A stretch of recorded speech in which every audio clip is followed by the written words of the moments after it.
man known to history as Nikola Tesla was born on July 10, 1856 in Smiljan Lika, a region originally part of the Austro-Hungarian Empire, now in Croatia.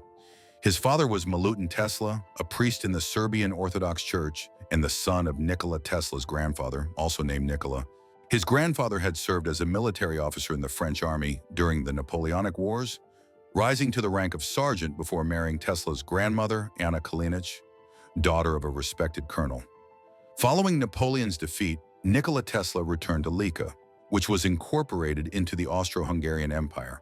There he fathered two sons, including Milutin and his brother Joseph, along with three daughters, Stanka, Yanya, and another whose name is unknown. Milutin Tesla and his brother were enrolled in the Austrian Military Officers Training Academy, following their father's career path, while Joseph excelled, eventually becoming a mathematics professor at an Austrian military academy and authoring several standard mathematical textbooks. Milutin chose a spiritual path instead. He enrolled in the Orthodox Seminary in Plasky to train as a priest after being reprimanded during training for not maintaining the shine on his brass buttons. Nikola Tesla's mother was Juka Mandic, daughter of a priest from Grachak named Nikola Mandic, and sister to three very successful brothers. Nikolai, who rose through ecclesiastical ranks to become Archbishop of Sarajevo and Metropolitan of the Serbian Orthodox Church in Bosnia, Pajo, who became a colonel on the Austrian Army's general staff, and Trifon, who achieved success in business as a respected hotelier and landowner. In addition to being a dedicated housewife, Juka Mandic possessed a sharp intellect and a strong work ethic. She was also an innovator of her own household appliances, which she frequently modified for improved efficiency. According to Tesla, she was an inventor of the first order and a significant creative influence on him until her death in 1892. Milutin Tesla, a gifted student, graduated with high honors in 1845. He married the 25-year-old Juka Mandic in 1847 after being assigned to oversee the parish of Senj on the Adriatic coast. Settling into a house perched on a cliff overlooking the ocean, the newlyweds began their family. Juka gave birth to their eldest son, Dane, in 1848, followed by a daughter, Angelina, in 1850, and another daughter, Milka, in 1852. However, due to poor pay and health problems caused by the salty sea air, Milutin Tesla was reassigned to the Church of St. Apostles Peter and Paul in Smiljan, meaning the place of sweet basil, located in Lika province. There he was provided with a picturesque farmhouse, a plot of fertile land, and even an Arabian horse for visiting his parishioners. The horse was a gift from a Turkish pasha based in Bosnia in gratitude for assisting local Muslims. Milutin Tesla was not only highly intelligent, accumulating a vast library on religion, mathematics, science, and literature in many languages, but also a dedicated reformer of the Serbian people.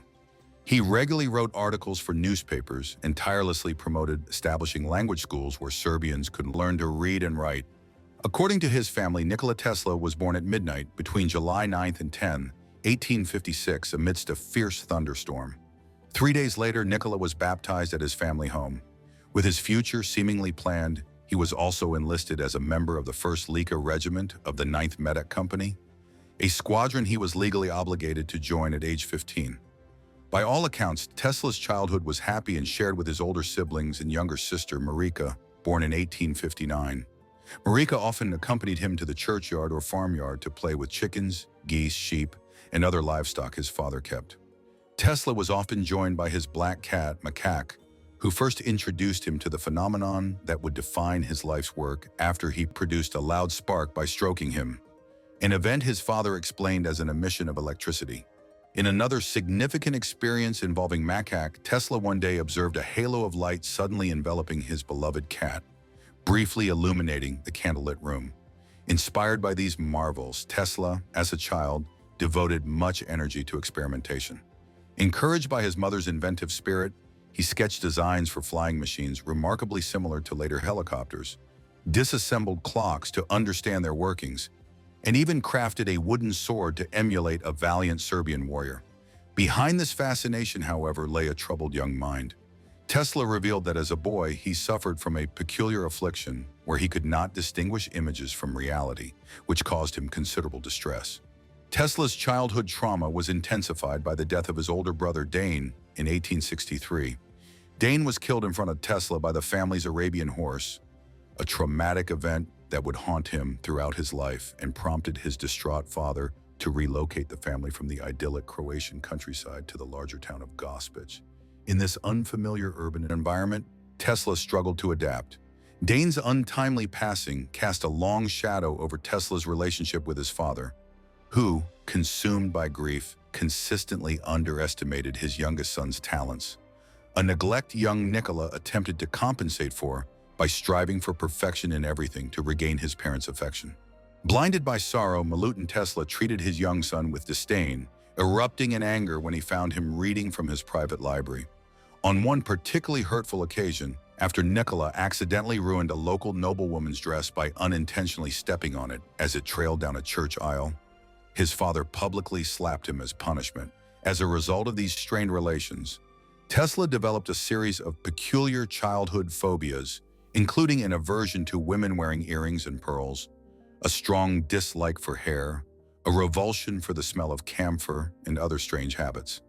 These included an obsession with counting his steps and meticulously measuring meal portions, satisfied only if the quantities were divisible by 3. Overwhelmed by numerous peculiar neuroses, Tesla found a degree of balance after discovering Abafi, a novel published in 1836 by Hungarian author Miklós Josica. The book featured the story of Oliver Abafi, a young, impulsive nobleman and hedonist who transforms into a valiant national hero, sacrificing himself for his country's welfare. Tesla was particularly inspired by the protagonist, seeing in his desire to improve his moral character while disregarding frivolous distractions a masterful example of self-restraint. This showed Tesla that it was indeed possible to control his turbulent emotions. Tesla realized a useful coping strategy was to work with, rather than against, the nebulous visions assailing his consciousness. Delving deeper into his imaginative world, Tesla embarked on fantastical journeys, discovering fictional countries, people, and cities he conjured. Tesla's ingenuity was further nurtured at the Real Gymnasium, the grammar school he attended in Gospic. There he astonished his mathematics professors with his innate numerical ability. While he excelled in scientific pursuits, Tesla struggled in drawing class. A preference for undisturbed contemplation heavily distracted him, leading to extremely poor grades, so poor that his father had to speak with the principal. This instilled in young Nikola a lifelong aversion to diagrams. During his time at the Real Gymnasium, Tesla began to take inventions seriously, devising schematics for a flying machine that would use vacuum pressure to propel air molecules, a concept a grown-up Tesla would later disprove. Shortly after graduating from the Real Gymnasium in 1870, Tesla, perhaps due to his overactive imagination, fell severely ill with a range of maladies. Doctors treating him almost gave up hope entirely. Throughout his recovery, Tesla began reading voraciously. It was during this period that he was first introduced to the stories of Mark Twain, a story he would later recount to Twain himself, who reportedly wept upon hearing it. After a period of convalescence, Nikola Tesla was enrolled at the Higher Real Gymnasium in Karlovac in 1873. In accordance with his father's wish for him to follow the family profession, he also enrolled in classes at the local seminary. However, Tesla's true ambition was to learn everything possible about electricity, a passion ignited by an inspiring physics teacher who taught him about the radiometer invented by British scientist William Crookes, a device that powered a vacuum bulb using energy produced by 4 rapidly spinning tinfoil vanes. This spurred Tesla to conduct his first experiments with batteries, induction coils, and electrostatic generators. However, Tesla had to postpone some of his projects after again falling seriously ill with cholera upon returning home to Gospic. This illness left the young prodigy bedridden for over 9 months and brought him close to death multiple times. After one particularly alarming incident, however, before he could commence his studies, his father, concerned for his son's health, sent him to the Croatian mountains with only a bundle of books and some hunting equipment. Milutin did everything in his power to conceal his son from authorities, as by law, Tesla was required to serve 3 years in the Austrian armed forces. For 9 months, starting in early autumn 1874, Tesla roamed the forests and lakes of the Eastern European countryside, growing physically and mentally stronger. He thought deeply about invention, transforming the vividness of his visions from a debilitating weakness into a powerful tool for contemplating and refining the contraptions flashing across his mind. These ideas included a pipe installed underwater for transporting letters and packages in capsules using hydraulic pressure, and a ring constructed around the Earth's equator for a high-tech transportation network. Upon Tesla's return, his father kept his promise, securing him a scholarship from the Military Frontier Administration Authority. This enabled him to study for 3 years at the Polytechnic School in Graz, Austria. Receiving an embroidered bag made from typical Serbian materials from his mother, which he would always cherish, Tesla left Gospic in 1875 to start anew in a completely different culture and environment, mirroring how his Serbian relatives had adapted to life on the Austro-Hungarian border decades earlier. During his freshman year, Tesla proved to be an exceptional student, reportedly never missing a lecture and studying from 3 a.m. to 7 p.m. daily, a schedule so extreme that one professor wrote to Milutin warning that his son might work himself to death unless escorted from the school. Others praised his zeal, such as the dean of the technical faculty, who informed Milutin Tesla that his son was, quote, a star of first rank. In fact, Tesla was intensely occupied, conducting his earliest experiments with alternating current, or AC, which would later make his name. However, during his sophomore year, Tesla was sidetracked, developing a destructive gambling habit and wagering away his entire tuition fund. Near destitute, Tesla had also neglected his studies, scoring exceptionally poorly in examinations. With no marks registered for his final semester, he was unable to graduate and was forced to leave the university in December 1878, a failure he kept secret from his family and classmates, burdened by guilt and embarrassment. In 1879, Tesla lived in self-imposed exile for a period, first traveling to Maribor, where he worked as a draftsman, earning 60 florins a month. In his free time, he continued gambling, wagering money on the streets with locals. However, Tesla's Slovenian sojourn was short-lived. A couple of months into his stay, authorities apprehended him for lacking a proper residency permit and returned him to Gospic, escorted by armed police. Back home, Tesla's father did not have much time to set his son straight. Only a month later, on April 17, 1879, Milutin died, heartbroken that his son had been labeled a vagrant and chosen a life of vice. Not wanting to see their talented nephew waste his abilities, in January 1880, 2 of Tesla's uncles provided him with enough money to begin courses at Charles Ferdinand University in Prague. This was despite Tesla not meeting the language requirement, which mandated fluency in both Czech and Greek. However, linguistic issues aside, he also arrived too late to formally enroll in classes. Consequently, throughout his time there, Tesla was only permitted to attend lectures and receive no formal grades. While strolling in the park with Anita Sigeti in February 1882, Tesla experienced a sudden flash of insight and solved the rotating magnetic field problem. He proceeded to explain the concept of the induction motor to his friend by drawing its basic blueprints in the sand with a stick, outlining a new type of engine that, unlike its direct current DC counterpart, did not require a commutator, an inefficient cylindrical device segmented with metal that needed regular maintenance. Impressed by Tesla's genius, Tivadar Puskas recommended that Tesla relocate to Paris to work for his old acquaintance, Thomas Edison, at his Continental Edison Company, a firm specializing in electrical equipment.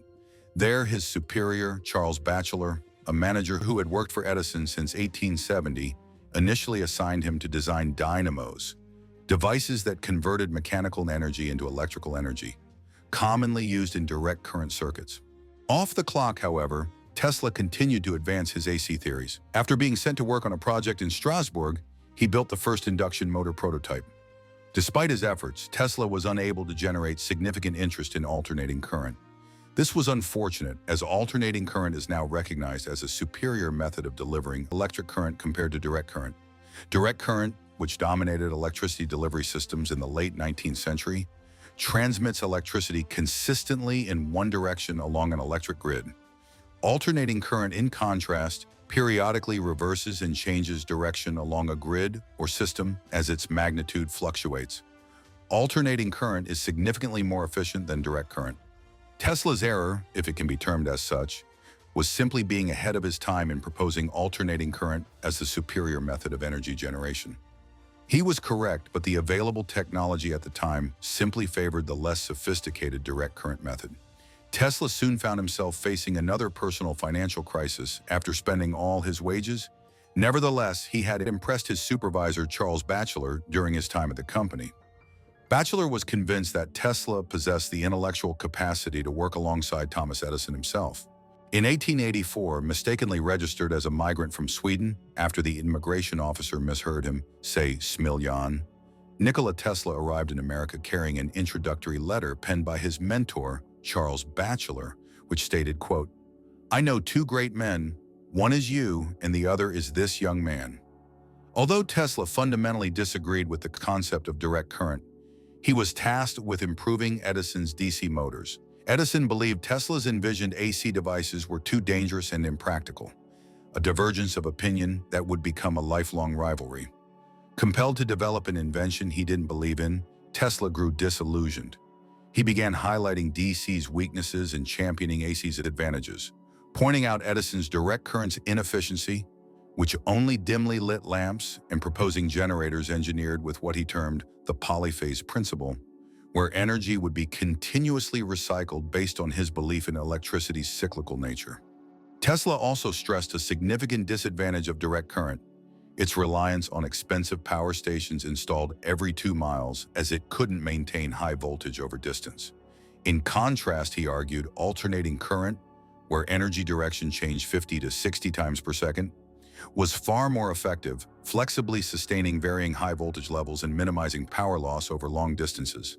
This is why, today, electricity delivered to consumers via power grids is AC, which maintains voltage over long distances using transformer substations that reduce AC voltage over a given distance.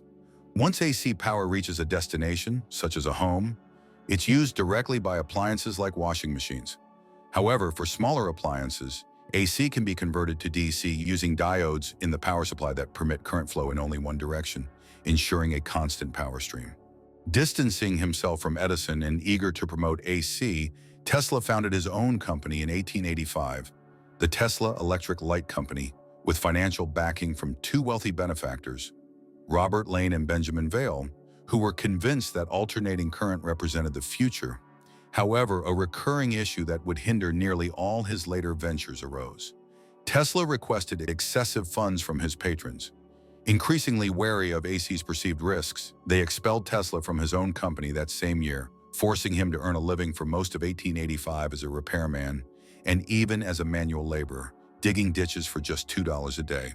Having learned from his setbacks in 1886 with the support of philanthropists Alfred S. Brown, a Western Union superintendent, and Charles F. Peck, Tesla established another company, the Tesla Electric Company, based in Manhattan, New York. Here he finalized the designs for the polyphase induction motor, unveiling it to the scientific community's astonishment in 1888. He presented a landmark paper to the American Institute of Electrical Engineers titled, "A New System of Alternating Current Motors and Transformers." George Westinghouse, an investor best known for inventing the railway air brake and head of the Westinghouse Electric and Manufacturing Company, was particularly impressed. His curiosity was further piqued during a visit to Tesla's lab days later, where he was shown an early polyphase prototype. Convinced that Tesla's groundbreaking invention could power America, Westinghouse purchased all 40 of Tesla's pioneering patents related to the generators, motors, and transformers necessary for constructing a polyphase, alternating current circuit. He also recruited Tesla as an advisor for 12 months at the Westinghouse. On the other hand, Tesla's dividend checks abruptly ceased after Westinghouse's finances fell into disarray. Plans to expand the company by borrowing heavily collapsed in November 1890 after the failure of the Baring Brothers brokerage firm forced panicked creditors to call in their loans. To cover his losses, Tesla focused on high-frequency AC experiments, inventing a lamp requiring only one wire, an oscillating transformer, and a high-frequency alternator. He demonstrated these at a lecture in spring 1891 at Columbia College in New York on behalf of the American Institute of Electrical Engineers, to a stunned audience amazed at how AC could be incorporated into modern lighting circuits. The Columbia lecture established him as the foremost electricity researcher of his day. In follow-up experiments, Tesla consistently demonstrated that electricity for light and power could be transmitted over long distances. Soon, Tesla was also outlining the fundamental principles of radio technology. In an 1893 lecture at the Franklin Institute, later popularized by Century magazine, he illustrated the concept of wireless telegraphy, first emphasizing the importance of grounding the transmitter and receiver to astonished onlookers. The same year, Tesla's company achieved its most significant accomplishment to date after lighting up the Chicago venue hosting the world's Columbian Exposition entirely with alternating current, an honor Tesla secured after outbidding General Electric by 1 million.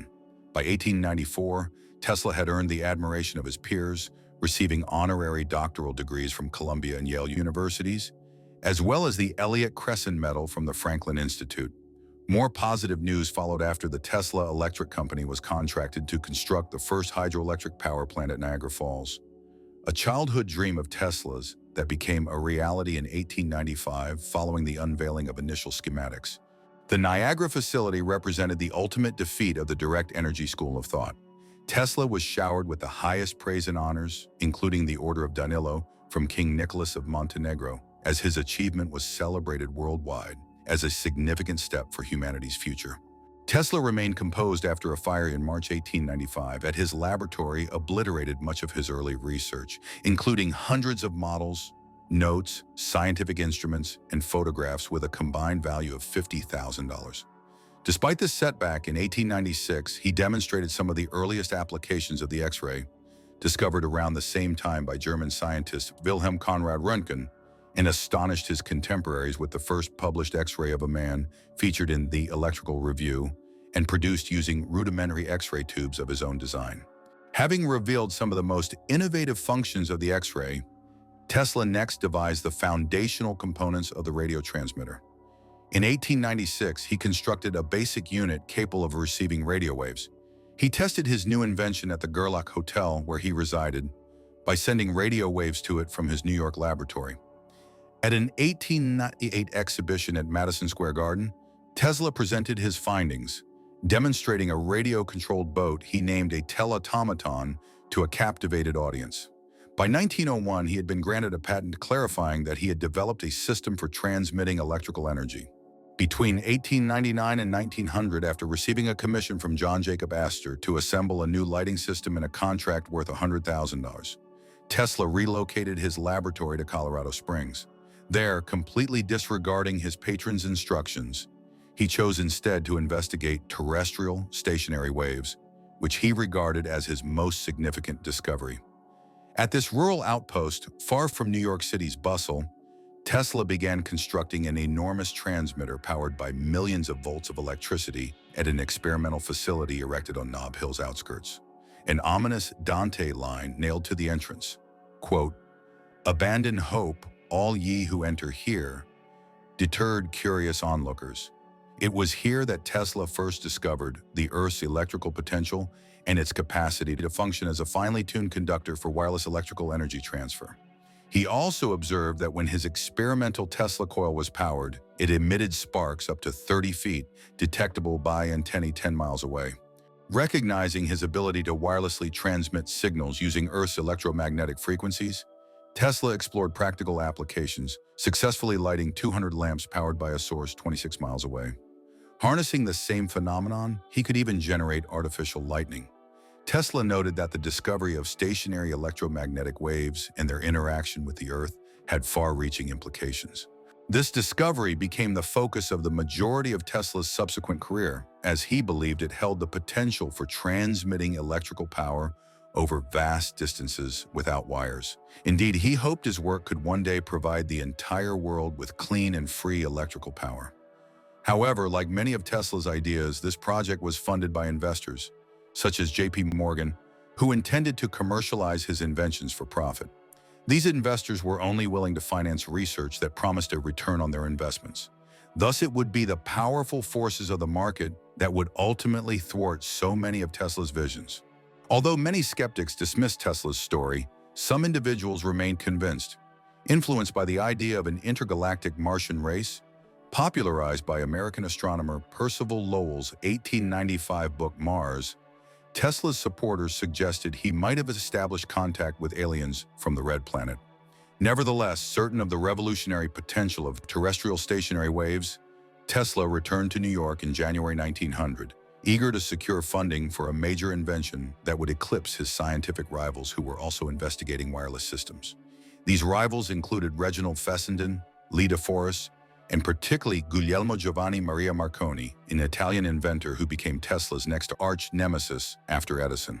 Eager to fulfill his May 1899 promise to communicate wirelessly with Paris by 1900, Tesla sought funding after patenting the magnifying transmitter he had constructed at Colorado Springs. Since the device he envisioned required generating enormous volumes of electricity from AC equipment, Tesla first approached his old ally George Westinghouse, who declined to participate but loaned him the necessary machinery. The majority of the project's funding came from the coffers of Wall Street financier J.P. Morgan. Morgan signed a deal with Tesla after negotiations to purchase Marconi's wireless patents broke down. After convincing Morgan that wireless transfer of information would render his company's expensive underwater transatlantic cables obsolete, Morgan agreed to support him with a $150,000 investment, conditional on owning a 51% stake in the inventor's patents. Between 1901 and 1905, with support from the world's most prominent financial titan, Nikola Tesla constructed the 187-foot-tall transmission tower at Wardenclyffe Laboratory, crowned with a 68-foot copper dome. This was the first wireless broadcasting system ever built, largely powered by a gigantic magnifying transmitter designed to channel large concentrations of electricity to any intended destination. Assured that receivers attached to the ground could pick up the electromagnetic waves emitted by the tower anywhere, Tesla was desperate to overshadow his rival Marconi. In December 1901 at St. John's, Newfoundland, Marconi was hailed by the world's press as the inventor of wireless telegraphy after triumphantly reporting he had successfully received the first transatlantic signal sent by colleagues at Poldhu, Cornwall, England. A disillusioned Tesla explicitly stated in newspaper interviews that he believed Marconi had stolen many of his ideas from the 1890s. Wishing to keep his benefactor on side, he next announced plans to create a world telegraphy system, a cutting-edge communication network similar to the 1990s World Wide Web, where individual receivers would pick up messages and news broadcasts by transmitting facilities. Tesla envisioned various receiver types, one anticipating the fax machine, acting as a printer for daily newspapers, a loudspeaker playing voice messages, and a handheld device with a vertical wire on a short pole to decode radio waves, foreshadowing the modern cell phone. Tesla's promise to extend his system's coverage to reach Australia failed to convince Morgan. In July 1903, Morgan informed Tesla he would not invest further capital, a fatal and unexpected blow to the world telegraphy system that enraged Tesla. In classic mad scientist fashion, he furiously increased Wardenclyffe's magnifying transmitter voltage to maximum, unleashing lightning bolts into the New York sky. From a risk perspective, Morgan's decision was quite understandable. After 2.5 years, Tesla had failed to fulfill his pledge for a transatlantic system in 6 to 8 months, followed by a Pacific branch a year later. Yet others speculate Morgan abandoned Wardenclyffe because he feared Tesla would make energy entirely free, depriving his firm of lucrative profits. Another interpretation contends Morgan's declining confidence in the wireless industry, marred by scandals like Lancelot E. Pike, a con man who stole investor money promising a wireless service between Philadelphia and New York, also played a role. Furthermore, Morgan felt more inclined to invest in DeForest Wireless Automobiles, a company founded by another of Tesla's rivals, projected to earn $5 million annually and having secured a major contract with the U.S. Navy for supplying DeForest transmitters by February 1903. After this setback, Tesla, no longer the celebrated figure in electrical engineering, continued to face difficulty attracting investors. The collapse of his Wardenclyffe project had turned academic and public opinion against him. The once praised genius was now portrayed as someone who could never quite deliver on his promises. By early 1904, Tesla was offering his services as a consultant and had embarked on a new project aimed at harnessing Niagara Falls power in partnership with businessman William B. Rankine. However, Tesla's true desire was always to resume his Wardenclyffe experiments, a prospect increasingly unlikely as investors were discouraged by Morgan's continued 51% ownership of Tesla's patents, meaning any financial benefit from Tesla's inventions would require Morgan's consultation. In response, Tesla bombarded Morgan with impassioned pleas to reinstate their partnership. These appeals varied from carefully crafted proposals promising unrealistic profit margins to desperate scribbled emotional outbursts lamenting his unfair treatment. Unable to secure financial backing and still struggling to get the Wardenclyffe Tower operational, Tesla was in a dark place. He began spiraling into a genuine nervous breakdown after the untimely death of his business associate Rankine and the collapse of Canadian Niagara Power in autumn 1905. In the 1920s, Tesla, always fascinated by human psychology, shared his experience of emotional collapse with author George Sylvester Viereck for a well-publicized book on Freudian theory. He explained how, in his delirium, he was haunted by images of his deceased brother Dane and their mother. Tesla recovered from his breakdown in 1906. With a renewed determination to prove his value, he shifted his focus from electrical to mechanical engineering, delving into the science of flight in an attempt to raise money to continue his work at Wardenclyffe. In 1904, due to lack of funds, he had mortgaged the laboratory to George C. Bolt, owner of the Waldorf Astoria Hotel, where Tesla lived for many years. The result was the invention of a bladed turbine. However, Tesla's device was met with limited enthusiasm by John James Astor, who refused to invest in the idea in 1909. Nevertheless, Tesla remained highly confident in his design, issuing 2 patents for a pump and a turbine in October, and even launching a new company, the Tesla Propulsion Company. However, after Tesla again failed to impress at a demonstration at the Waterside Power Station in New York, and still preoccupied with restarting his wireless power research, he approached J.P. Morgan's son, Jack Morgan, in 1913 about potentially investing. More interested in his turbine designs, Jack Morgan allocated Tesla $20,000.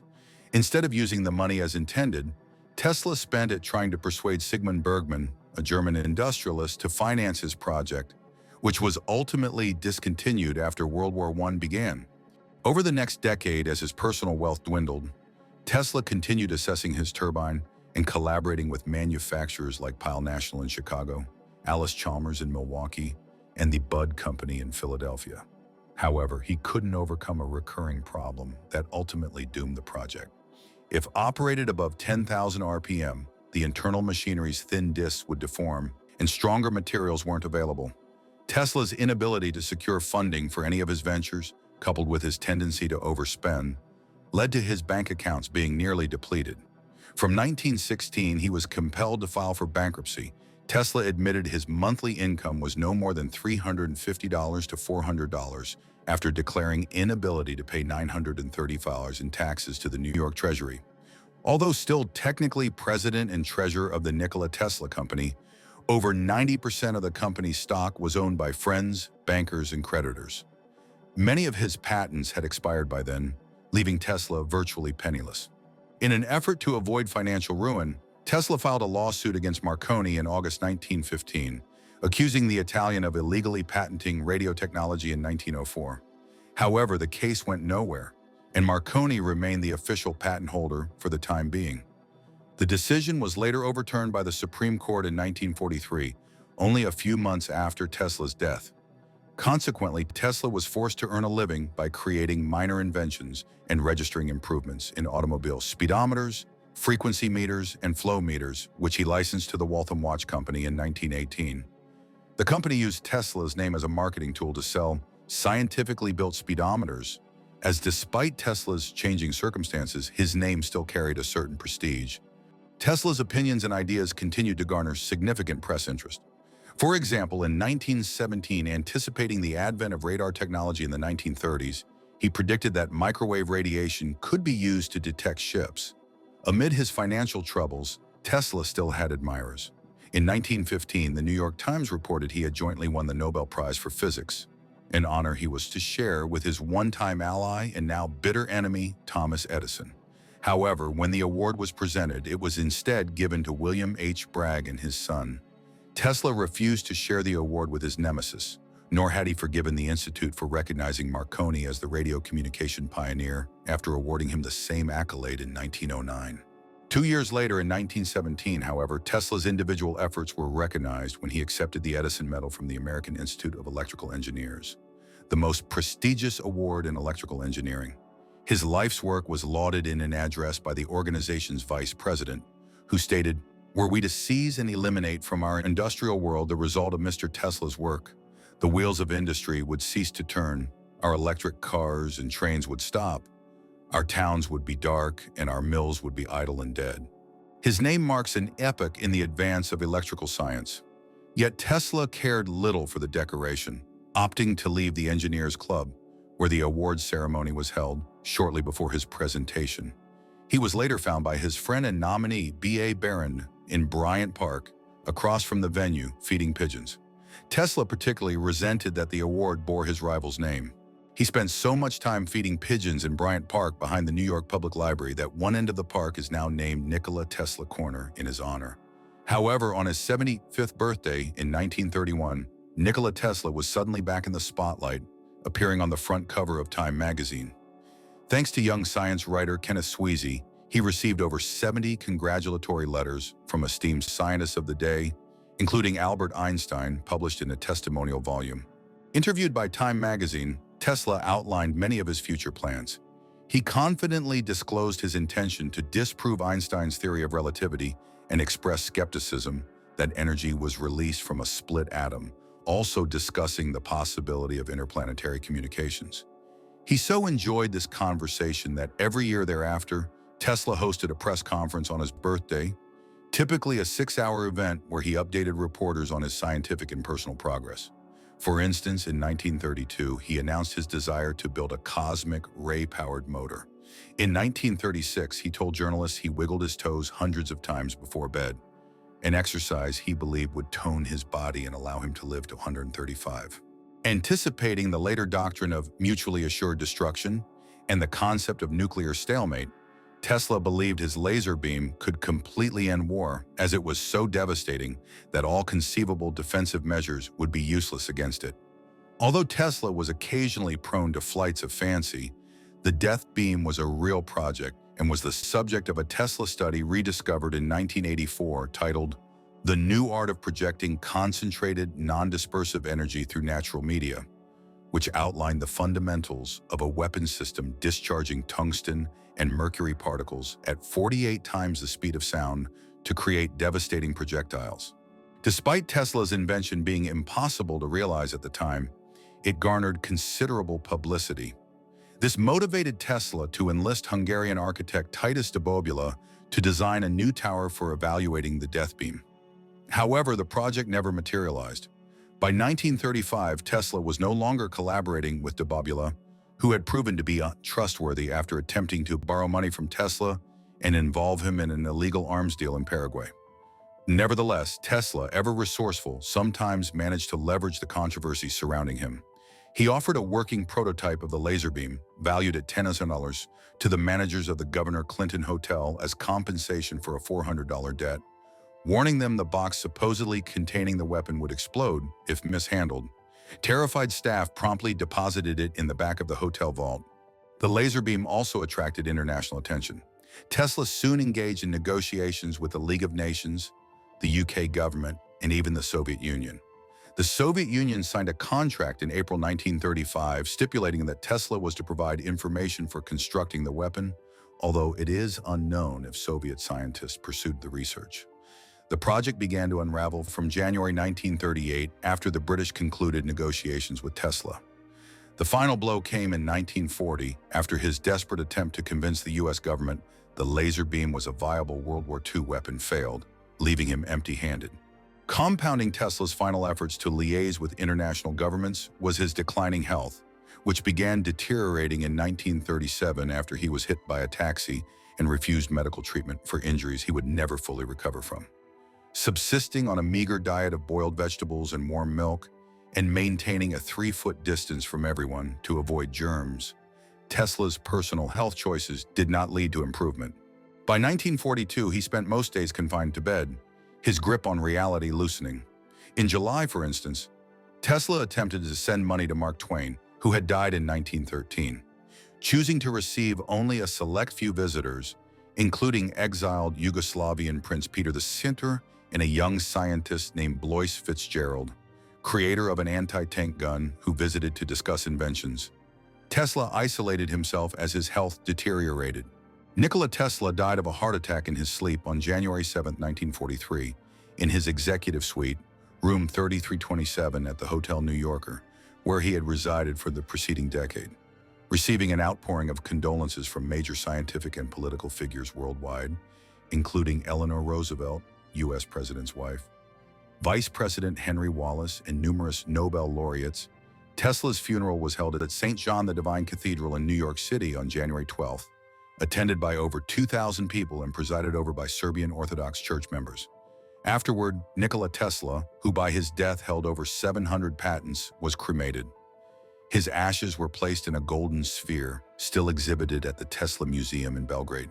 Born to Serbian parents on the Austro-Hungarian borderlands, Nikola spent his early childhood in a pastoral idyll, playing for hours in the farmyard and churchyard with his siblings and his cat Macaque, who first ignited Tesla's lifelong fascination by demonstrating the peculiar ways electrical phenomena interacted with the material world.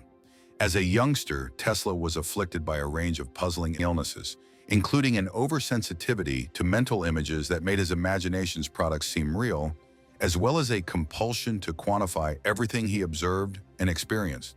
Tesla was a quintessential eccentric genius, possessing an unyielding self-belief in his ability to conceive novel and original ideas, which he presented with the flair and showmanship of a performer.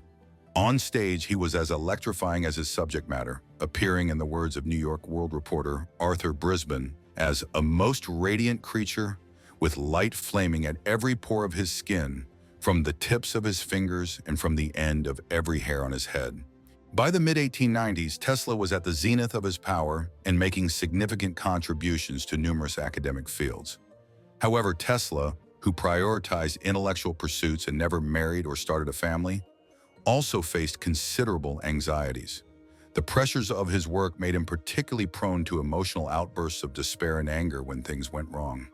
Tesla's misfortunes often stem from his excessive confidence, his limited tangible commercial products from experiments, and his willingness to irresponsibly spend investor money while seeking more, a habit that irreparably damaged his reputation in later years, transforming him into an impoverished recluse hidden away in New York hotels. As his health declined in the 1930s, Tesla experienced a renewed wave of international popularity when he announced plans to build a laser weapon he anticipated would be so powerful it would end all conflict. Yet, like many of his schemes, it never came to fruition, fading away by 1940 after his final attempt to interest the U.S. government failed. Although curiosity about the death ray persisted for decades afterward, following a period of mental and physical decline in 1942, Nikola Tesla died in his room at the Hotel New Yorker on January 7, 1943, but was immortalized for his foundational contributions to science. Today, one of the world's most prominent and valuable companies is named Tesla Inc. This company aims to revolutionize transportation systems and global energy delivery. While it has no direct connection to Nikola Tesla, the man, it is fitting that his life's work is remembered in this way.